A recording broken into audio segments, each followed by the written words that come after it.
Os 10 níveis do inferno explicados em apenas 8 minutos. O limbo, o primeiro nível do inferno, não é propriamente um lugar de tormento físico, mas de sofrimento eterno pela consciência da ausência de salvação. É descrito como uma extensão da terra, onde a morte não existe, mas a eternidade é marcada pela resignação ao estado atual. Dante o retrata como um lugar onde não há gritos de dor, mas um lamento contínuo. Aqui habitam almas de bebês não batizados e de pessoas justas que viveram antes de Cristo, como Platão e Sócrates. Quando Cristo morreu na cruz, ele desceu ao limbo e levou consigo figuras do Antigo Testamento, como Adão, Noé e Moisés, libertando-os desse estado intermediário. Júlio César também é encontrado. Apesar de sua importância histórica, ele não ascendeu ao céu porque nasceu antes da vinda de Cristo. Esse nível serve como um prelúdio ao restante da jornada de Dante pelo inferno. Este é o círculo destinado às almas que cederam aos pecados da luxúria, um dos mais comuns entre os humanos. Aqui, o cenário é marcado por ventos violentos, comparáveis a um furacão incessante. As almas são arrastadas de um lado para o outro, sem nunca encontrar descanso. Dante utiliza o conceito de contrapasso para descrever os castigos. O sofrimento reflete a natureza do pecado. Aqueles que viveram governados por paixões desenfreadas agora enfrentam ventos que os dominam, incapazes de se estabilizar ou controlar seu destino. Entre as almas, encontramos figuras célebres como Dido, Paris e Cleópatra. A última, além de amaldiçoada pela luxúria, foi considerada inimiga de Roma, o que também contribuiu para sua condenação. No terceiro círculo, as almas dos gulosos enfrentam um castigo que reflete sua busca insaciável por prazeres terrenos. Aqui, um ambiente sombrio e encharcado por uma chuva gelada e constante simboliza o excesso e o desperdício. As almas estão mergulhadas em lama imunda, enquanto Cérbero, a besta de 3 cabeças, as atormenta incessantemente com suas garras e dentes. Essa punição reforça o conceito de contrapasso. Aqueles que viviam apenas para satisfazer seus apetites agora enfrentam um tormento interminável, presos em um ambiente de decadência e sujeira. Dante conversa com Siaco, um cidadão de Florença, que prevê divisões políticas e conflitos na cidade. Esse diálogo destaca como até os pecadores carregam lembranças da vida terrena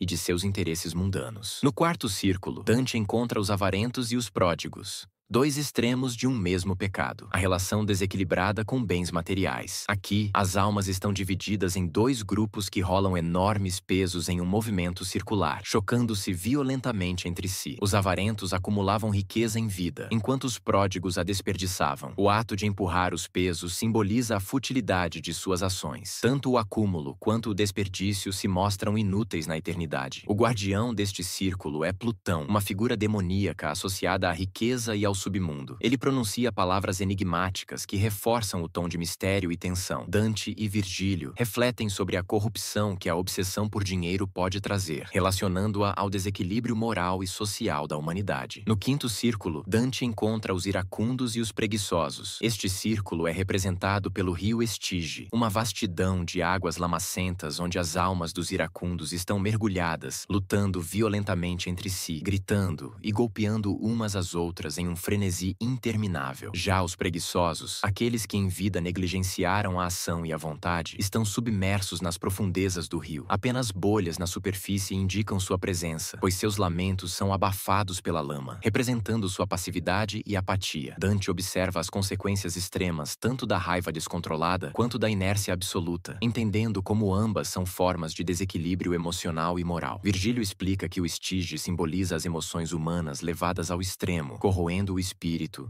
e destruindo qualquer senso de propósito. No sexto círculo, Dante e Virgílio chegam à cidade de Dite, um lugar cercado por muralhas flamejantes. Este círculo é reservado aos hereges, aqueles que negaram os dogmas fundamentais da fé e propagaram falsas verdades. As almas estão aprisionadas em tumbas de pedra em chamas, simbolizando sua descrença e rejeição à vida eterna. Dentro dessas tumbas, os gritos dos condenados ecoam, revelando sua agonia constante. A chama que consome as sepulturas reflete a rejeição da luz divina e o isolamento eterno do Criador. Dante encontra figuras históricas e contemporâneas que usaram sua inteligência para distorcer a verdade, questionando o impacto das crenças na sociedade. Virgílio explica que este é o destino dos que escolheram desafiar as leis divinas de forma consciente e deliberada. O sétimo círculo do inferno é dividido em 3 subníveis, cada um reservado para diferentes tipos de violência: contra o próximo, contra si mesmo e contra Deus, a natureza e a arte. Ele é guardado pelo Minotauro, símbolo da brutalidade e da irracionalidade que caracterizam os pecados deste nível. Subnível 1. Violência contra o próximo. Os que cometeram violência contra outras pessoas e seus bens, assassinos, tiranos, ladrões, estão submersos em um rio de sangue fervente chamado Flegetonte. Centauros armados vigiam o rio, atirando flechas naqueles que tentam escapar. Subnível 2. Violência contra si mesmo. Aqui estão os suicidas, transformados em árvores retorcidas em uma floresta sombria e desolada. Seus galhos sangram e gritam de dor sempre que são quebrados, representando o sofrimento que infligiram a si mesmos. Também estão aqui os dissipadores, que desperdiçaram suas posses. Eles são perseguidos e dilacerados por cadelas ferozes. Subnível 3. Violência contra Deus, natureza e arte. Neste subnível estão os blasfemos e os usurários. Eles sofrem em um deserto ardente, onde chove fogo eternamente. Os blasfemos deitam de costas no chão e os usurários ficam sentados com bolsas penduradas no pescoço, pesadas com seus pecados.